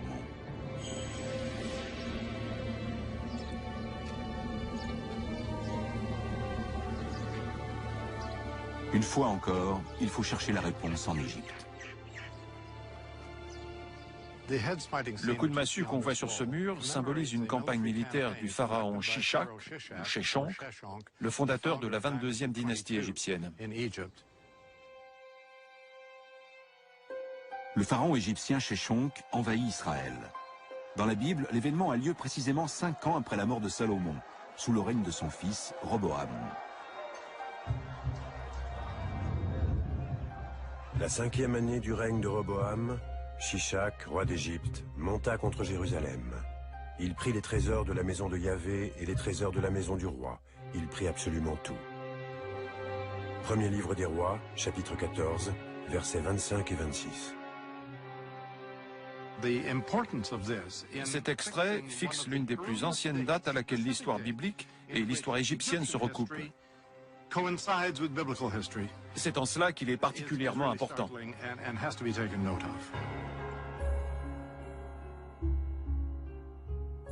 Cette corrélation entre la Bible et l'histoire permet d'attribuer une date précise à la mort de Salomon. D'après la chronologie égyptienne, la campagne de Sheshonq remonte à 925 avant Jésus-Christ.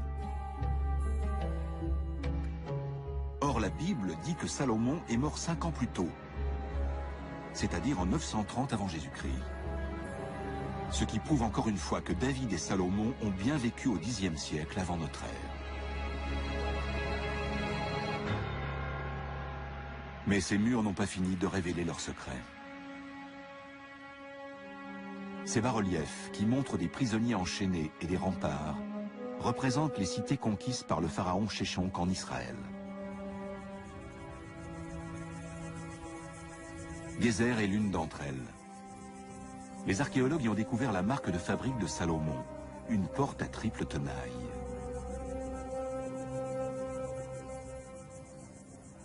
William Dever a dirigé les fouilles à la fin des années 1960. Il y a ici des traces de destruction très nettes.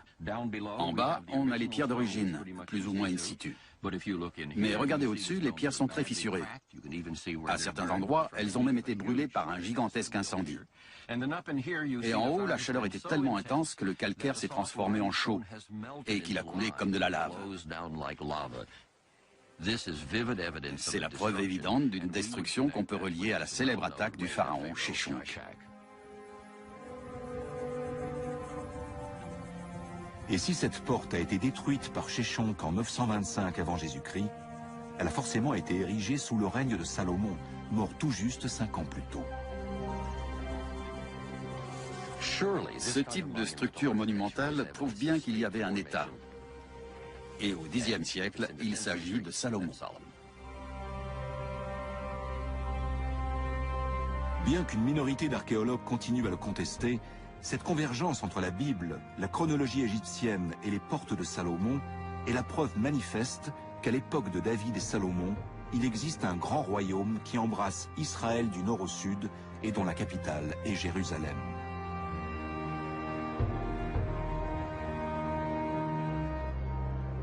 Mais Jérusalem n'est pas seulement un centre politique.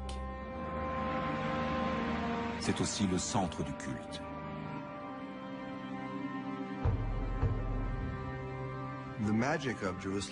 La magie de Jérusalem, c'est d'abord la magie du temple. Un seul temple pour un seul Dieu. Et c'est pour ça que Jérusalem et le temple deviennent de puissants symboles non seulement de l'unicité de Dieu, mais aussi de l'unicité du peuple juif.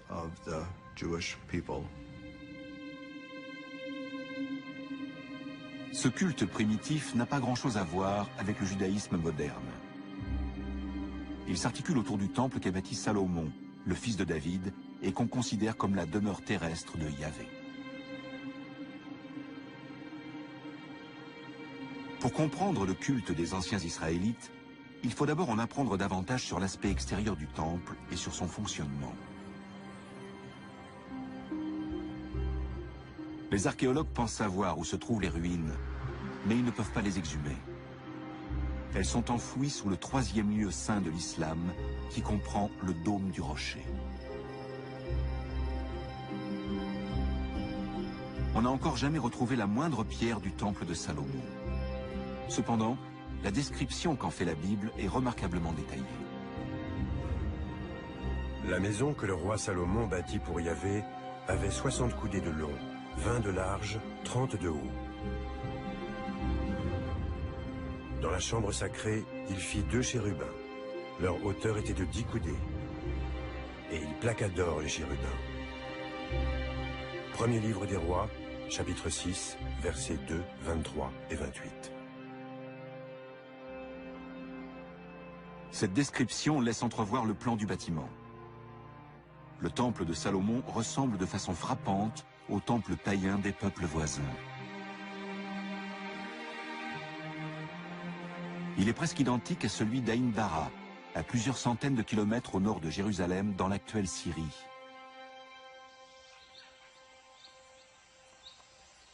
Ces dimensions sont comparables et le plan de sol est le même. Les 2 temples sont gardés par des sphinx, les fameux chérubins de la Bible. À Aïn Dara, on peut voir les gigantesques empreintes de pieds laissées par le Dieu qui vivait ici lors de sa progression jusqu'au trône dans le sanctuaire.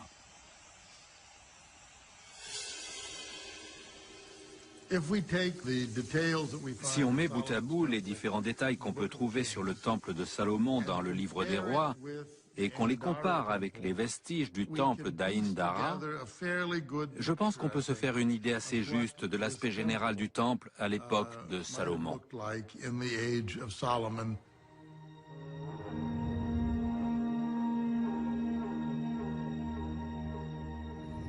On a désormais une image précise de ce à quoi ressemblait le temple de Salomon et de la façon dont les premiers Israélites pratiquaient leur culte.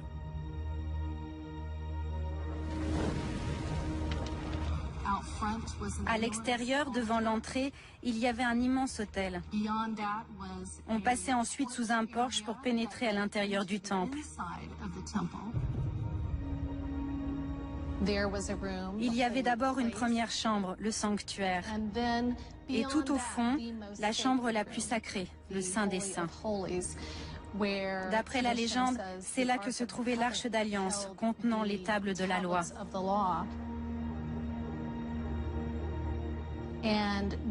Cette chambre était considérée comme l'enceinte la plus sacrée au monde, parce que c'est là que la présence de Dieu se manifestait.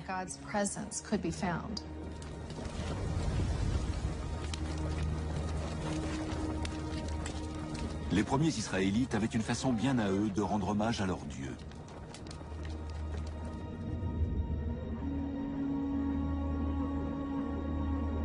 Ce rite est toujours en usage sur le mont Garizim, en Palestine.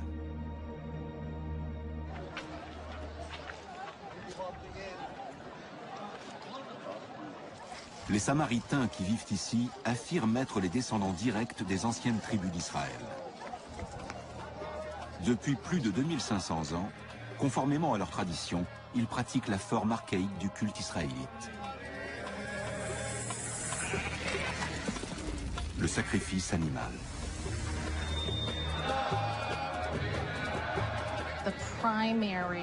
La fonction première est d'établir un contact entre notre monde matériel et le monde divin.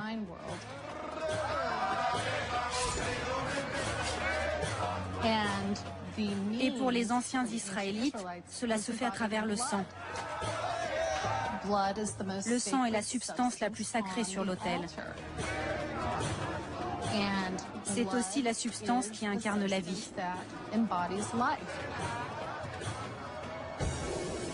C'est donc la substance la plus précieuse du monde humain.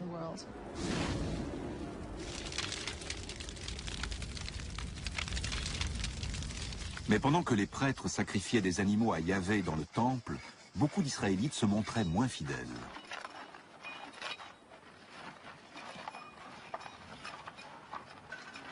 À Tel Rehov, les archéologues ont exhumé une maison israélite qui a conservé la trace des pratiques religieuses de ses anciens occupants. On vient de trouver cette figurine d'argile absolument exceptionnelle. À Tel Rehov, les archéologues ont exhumé une maison israélite qui a conservé la trace des pratiques religieuses de ses anciens occupants.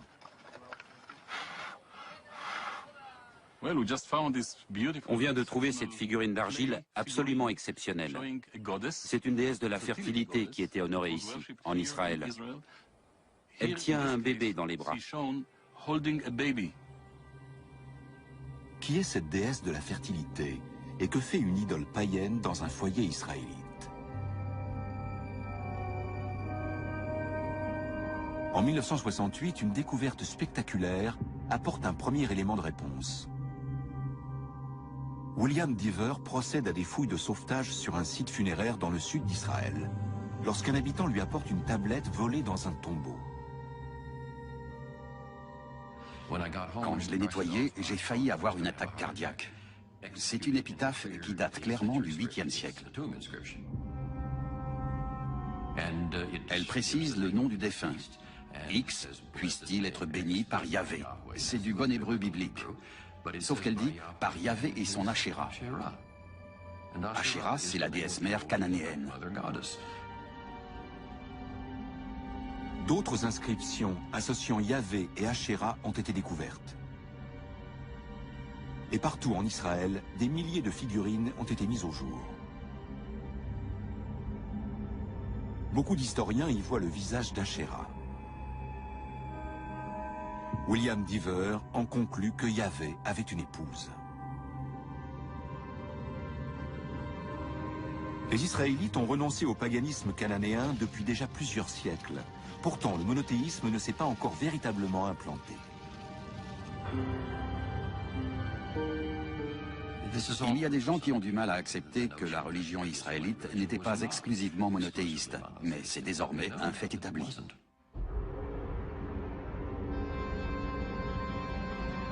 La Bible reconnaît que les Israélites ont continué à adorer Ashéra et d'autres dieux cananéens, tels que Baal.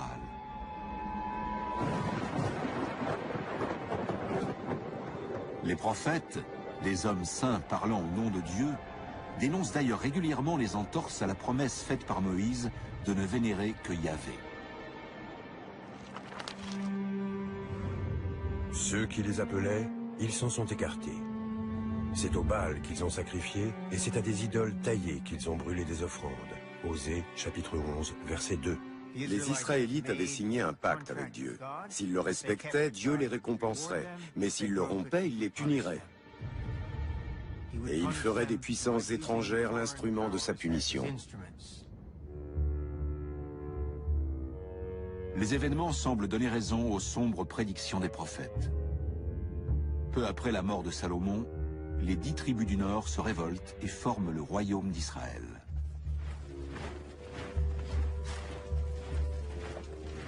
Un nouvel ennemi redoutable surgit ensuite de Mésopotamie pour fonder le plus grand empire qu'ait jamais connu le Proche-Orient, la Syrie. La supériorité militaire des Assyriens était écrasante. Les royaumes d'Israël et de Juda, les deux États qui forment le peuple d'Israël dans la Bible, sont tombés sous le joug du rouleau compresseur assyrien.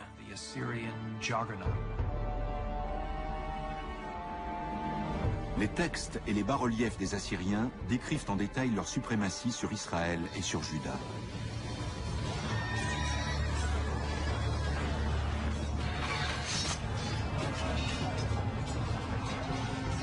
En 722 avant Jésus-Christ, l'armée assyrienne écrase le royaume d'Israël. Ceux qui échappent à la mort ou à l'exil fuient vers le sud, jusqu'à Jérusalem, où les descendants de David et de Salomon continuent à régner. La Bible raconte comment l'un d'entre eux, Josia, prête enfin l'oreille aux exhortations des prophètes. Le livre des rois nous dit qu'à la fin du 7e siècle avant Jésus-Christ, le roi Josia apprend qu'un manuscrit a été découvert dans les archives du temple. On lui apporte ce manuscrit et à sa lecture, Josia se met à pleurer parce qu'il comprend qu'il s'agit d'un texte sacré qui contient les commandements divins enfreints par son peuple.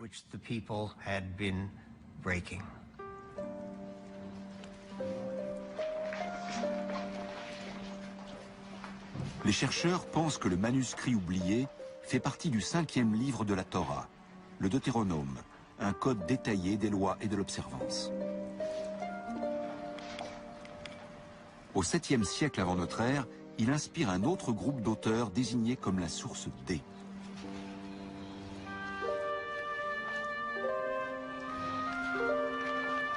Selon la théorie documentaire, c'est le 3e groupe, après J et E, à contribuer à la rédaction de la Bible hébraïque. D reprend l'histoire de l'Exode et renouvelle l'alliance conclue par Moïse entre Dieu et le peuple israélite. Tu aimeras le Seigneur ton Dieu parce qu'il t'a aimé. Il t'a aimé plus qu'aucune autre nation. L'amour divin pour Israël requiert donc une loyauté identique envers Dieu, une loyauté exclusive. Et le Deutéronome insiste particulièrement sur le fait que seul le Dieu d'Israël doit être honoré.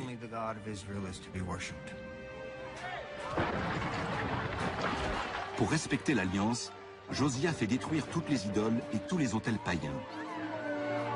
Le livre du Deutéronome contient l'interdiction catégorique d'adorer d'autres dieux, les 10 commandements.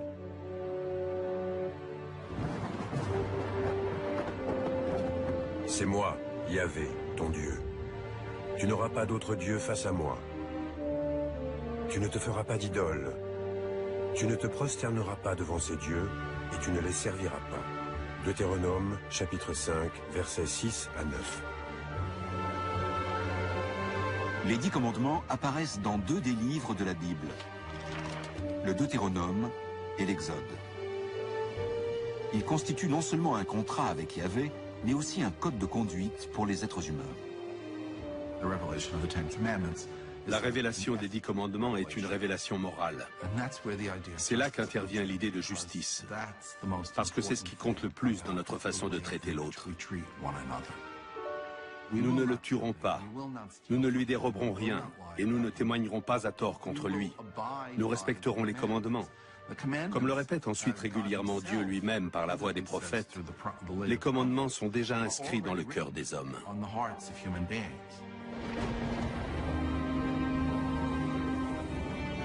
En associant la croyance en un Dieu unique au sens moral, les 10 commandements établissent un code universel de moralité et de justice, l'idéal de la civilisation occidentale.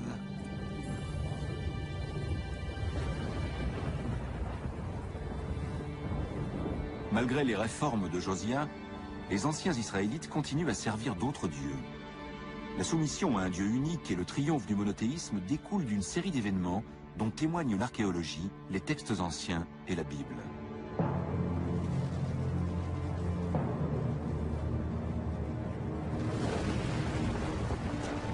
Tout commence avec la destruction de la demeure terrestre de Yahvé, le temple de Jérusalem.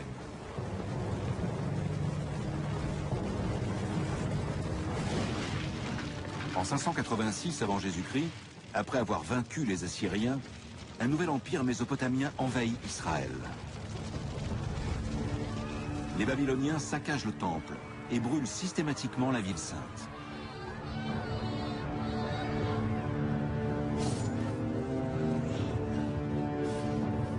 Après avoir massacré ses fils sous ses yeux, ils aveuglent Sédécias, le dernier roi davidique.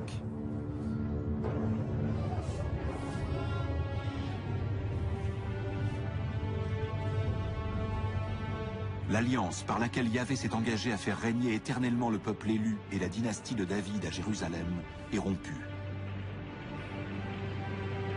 Après 400 ans d'existence, Israël est rayé de la carte. La destruction de Jérusalem a entraîné une des plus grandes crises théologiques de l'histoire du peuple juif.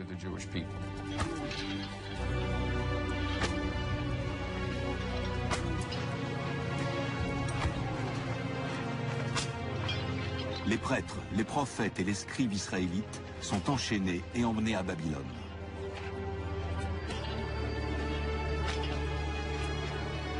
Les textes babyloniens confirment la présence d'exilés israélites, dont le roi. Quand l'incroyance règne, on se dit que Dieu est mort. C'est ce qu'ont dû penser les rescapés de la chute de Jérusalem. Comment Dieu avait-il pu laisser détruire son temple, sa maison, le signe manifeste de sa présence ici-bas?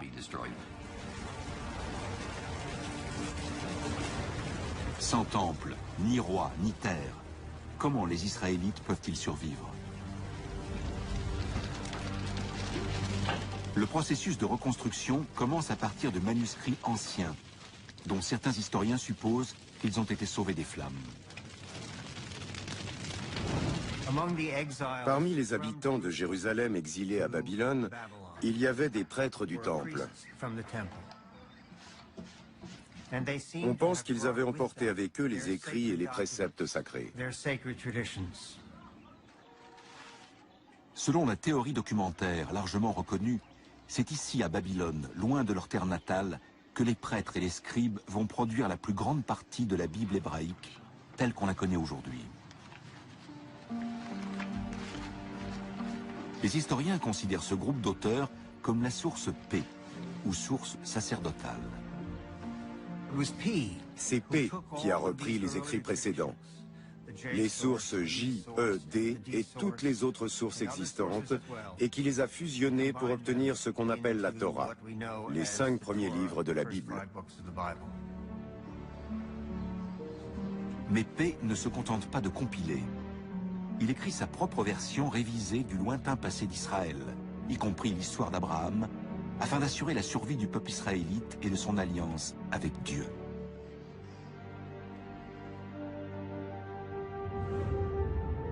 Vous aurez la chair de votre prépuce circoncise, ce qui deviendra le signe de l'alliance entre moi et vous. Genèse, chapitre 17, verset 11. Quand le chapitre 17 de la Genèse donne à la circoncision valeur d'alliance, il ne parle pas vraiment d'Abraham. En réalité, il parle des exilés du 6e siècle avant Jésus-Christ, qui, loin de leur pays natal, cherchaient désespérément un moyen de réaffirmer leurs différences.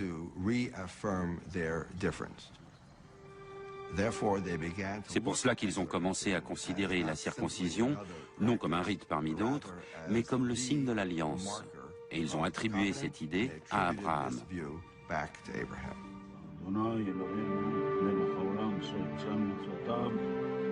Pour les Israélites, les Babyloniens sont les nouveaux Cananéens, des païens non circoncis avec lesquels ils ne doivent pas se mélanger.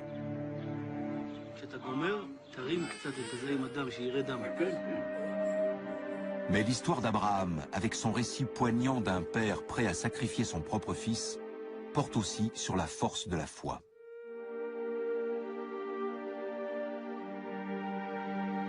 Ce n'est pas une coïncidence si P fait naître le patriarche à Our, à quelques kilomètres au sud de Babylone.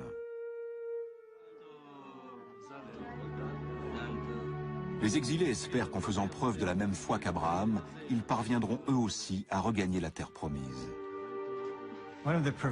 Il y a un thème omniprésent dans la Torah, c'est celui de l'exil et du retour. Abraham entre en Égypte et quitte l'Égypte. Les Israélites vont en Égypte et repartent. Chez ces gens exilés à Babylone, au VIe siècle avant notre ère, ce thème devait trouver une résonance profonde. Dieu avait agi dans leur intérêt par le passé et il allait sans doute recommencer. Mais les Israélites ont encore un problème. Sur cette terre étrangère, sans temple ni sacrifice, comment se racheter aux yeux de Yahvé?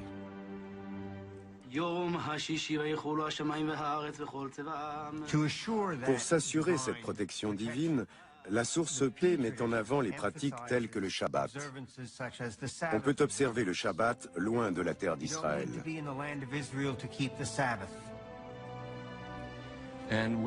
Les textes bibliques et les prophètes font allusion au fait que les exilés apprennent aussi à se réunir pour prier. C'est ce qui deviendra plus tard la synagogue.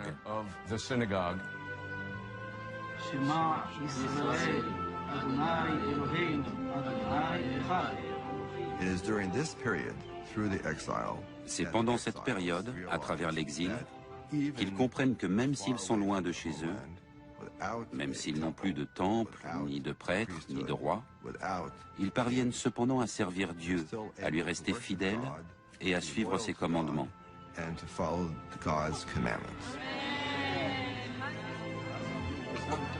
Ce sont les fondements du judaïsme. L'expérience de l'exil transforme l'ancien culte israélite en une religion moderne.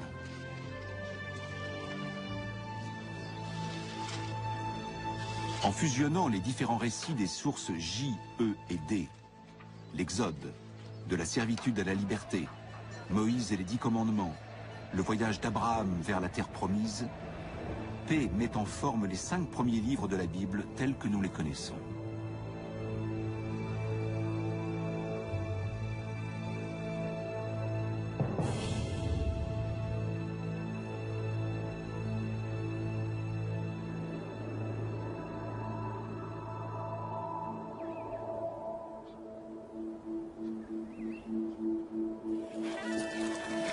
Cette théorie est aujourd'hui communément admise, mais les archéologues ont trouvé peu de textes bibliques datant de l'exil ou antérieurs.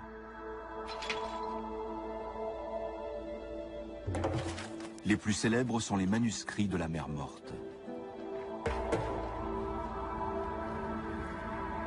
Découverts par hasard en 1947, ils représentent presque l'intégralité des 39 livres de la Bible hébraïque, du moins des fragments.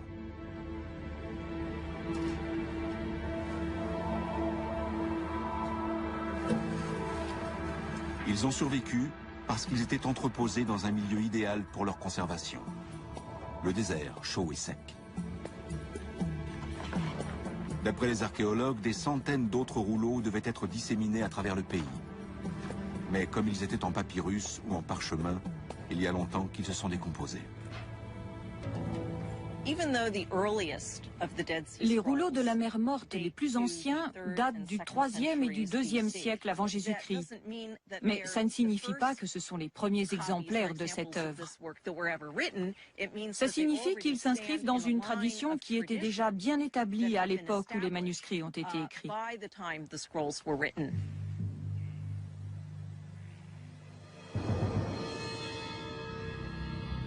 Le premier manuscrit de la Mer Morte date quand même d'au moins 3 siècles après l'exil babylonien. Et en l'absence de textes plus anciens, certains historiens affirment que la Bible tout entière n'est que pure fiction. Ils mettent en doute l'existence même d'Israël et des Israélites. Pour les révisionnistes, ces grands sceptiques, l'ancien Israël n'a pas existé. C'est une création intellectuelle. Ces gens ne réécrivaient pas leur passé, ils l'inventaient. Ils n'avaient pas de passé. La Bible est donc un mythe fondateur destiné à légitimer un peuple illégitime.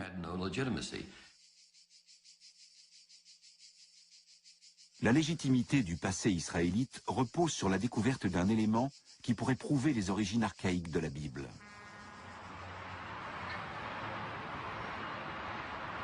Les fouilles qui vont marquer l'histoire commence au pied des remparts de Jérusalem, dans un vieux cimetière. On avait fouillé 7 grottes mortuaires. Ces grottes datent du 7e siècle avant Jésus-Christ, à peu près à l'époque du roi Josia. Mais quand on les a trouvées, elles avaient déjà été pillées. On n'en attendait pas grand-chose. Gabriel Barquet charge un jeune bénévole de 13 ans de nettoyer une des tombes pour prendre des photos. Au lieu de quoi, comme il s'ennuyait, qu'il était seul et qu'il avait un marteau, il a commencé à marteler le sol. Mais le sol est en fait un plafond affaissé. Il dissimule des trésors qui ont échappé aux pillards.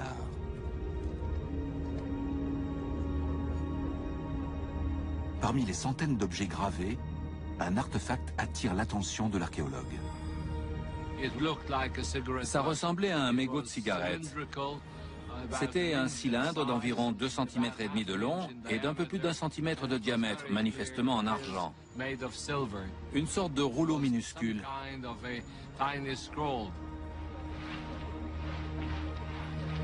Gabriel Barquet trouve un autre rouleau, légèrement plus petits, et les envoie tous les deux au labo du musée d'Israël. Mais pour voir s'ils comportent une inscription lisible, il faut les dérouler, au risque de les détruire. Andrew Vaughn a participé au projet en tant qu'épigraphiste. L'archéologie est une science destructive. Pour apprendre quelque chose, il faut détruire ce qu'on a. Gabriel Barkay et son équipe ont dû faire un choix. Fallait-il dérouler ces amulettes ou les conserver? Ils ont décidé de prendre le risque, et on sait qu'ils ont eu raison.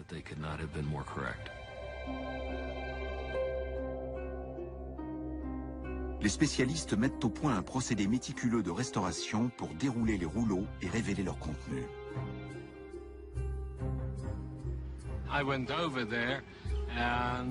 En arrivant là-bas, j'ai été stupéfait de voir que le rouleau était couvert de caractères très légers, gravés de façon très délicate.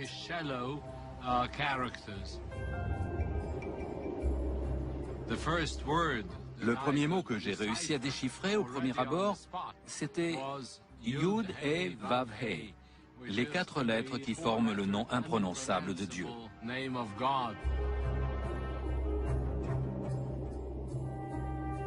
Un examen approfondi en révèle davantage. Il s'agit d'une prière étonnamment familière, qu'on récite encore dans les synagogues et les églises. Que le Seigneur te bénisse et te garde. Que le Seigneur fasse rayonner sur toi son regard et t'accorde sa grâce. Que le Seigneur porte sur toi son regard et te donne la paix. Nombre, chapitre 6, versets 24 à 26.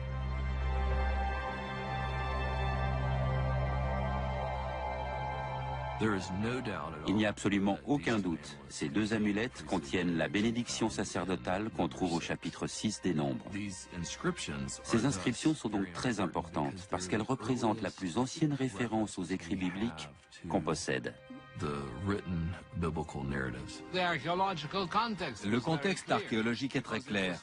On les a découvertes avec des poteries qui datent du 7e siècle avant Jésus-Christ. D'autre part, la paléographie et la forme des lettres indiquent également sans équivoque le 7e siècle.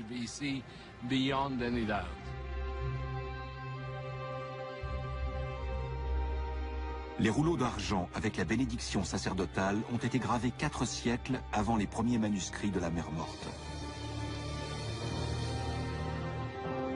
C'est une découverte extraordinaire qui prouve qu'une partie au moins des versets de la Bible a été écrite en des temps reculés, sous le règne des descendants du roi David.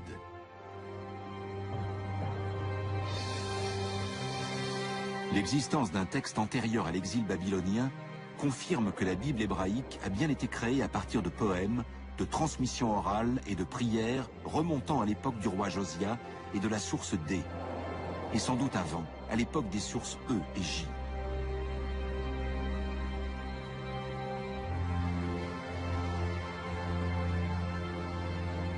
Comme le supposaient les historiens, la Torah, les 5 premiers livres de la Bible, a pris sa forme finale pendant l'exil babylonien.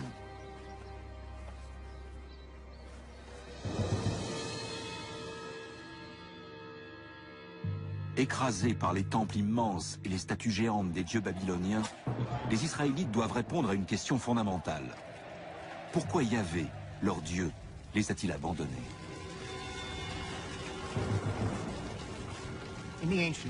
Dans l'Antiquité, quand votre pays était détruit par des envahisseurs étrangers, cela signifiait que leur Dieu était plus puissant que le vôtre. Il semblait donc tout naturel de servir les dieux les plus puissants. Mais les survivants ont continué à vénérer Yahvé, et ils se sont demandé comment une telle chose avait pu se produire. Ils adoptent d'abord une explication standard, qu'on retrouve ailleurs dans le Proche-Orient antique. Nous avons dû faire quelque chose de mal pour nous attirer la colère de notre Dieu. C'est de là que vient l'idée que le polythéisme a entraîné notre chute, et qu'il n'y a finalement qu'un seul Dieu. Les Israélites renoncent à cette folie qu'est le polythéisme. Le monothéisme triomphe et les découvertes archéologiques le prouvent. Avant la destruction du premier temple, On peut creuser n'importe où en Judée, on trouve toujours des sanctuaires. Et surtout, on trouve des centaines et des milliers d'idoles, même à Jérusalem. Mais après la destruction, plus une seule. Il y en avait plusieurs milliers avant, et il n'y a absolument plus rien après.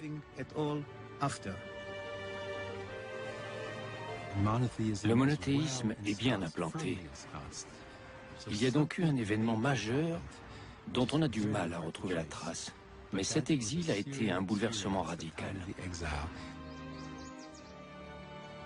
C'est à travers l'expérience de l'exil et de la rédaction de la Bible que le concept de Dieu tel que nous le connaissons est né. P a créé quelque chose qui dépassait la notion individuelle de pays et de royaume. C'était une religion universelle, basée sur un Dieu créateur, qui n'était pas le Dieu d'une nation, mais le Dieu du monde et de l'univers. C'est ainsi que Yahvé peut devenir une sorte de divinité universelle, capable d'influer sur ce qui se passe dans le monde entier. Et c'est ce qui fait du Dieu des anciens Israélites le Dieu universel qui continue à inspirer les peuples, au moins dans les cultures juives, chrétiennes et musulmanes.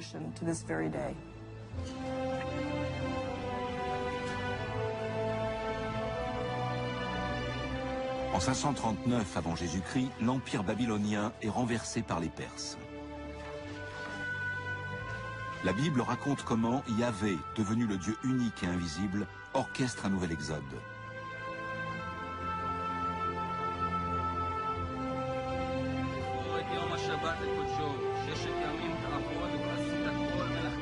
Parmi les exilés sur le chemin du retour, il y a le prophète Esdra.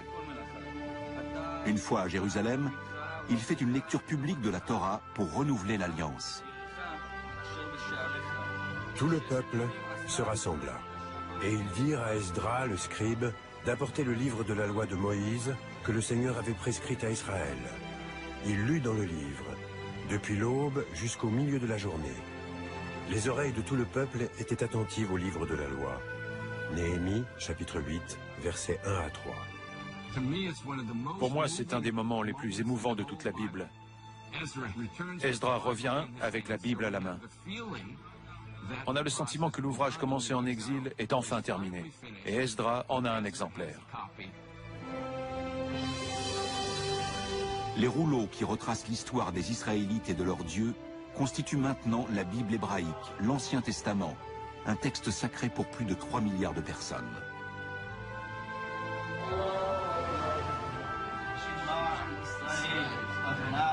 Le culte archaïque est devenu une religion moderne. Et la divinité israélite Yahvé est devenue le dieu des 3 grandes religions monothéistes.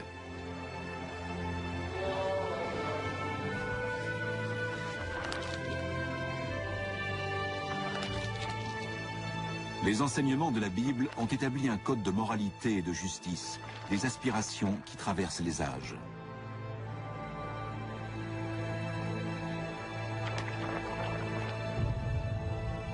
Qu'elle soit réelle ou imaginaire, au croisement de la science et des textes sacrés, l'histoire comme on sait il y a plus de 3000 ans n'en finit pas de s'écrire.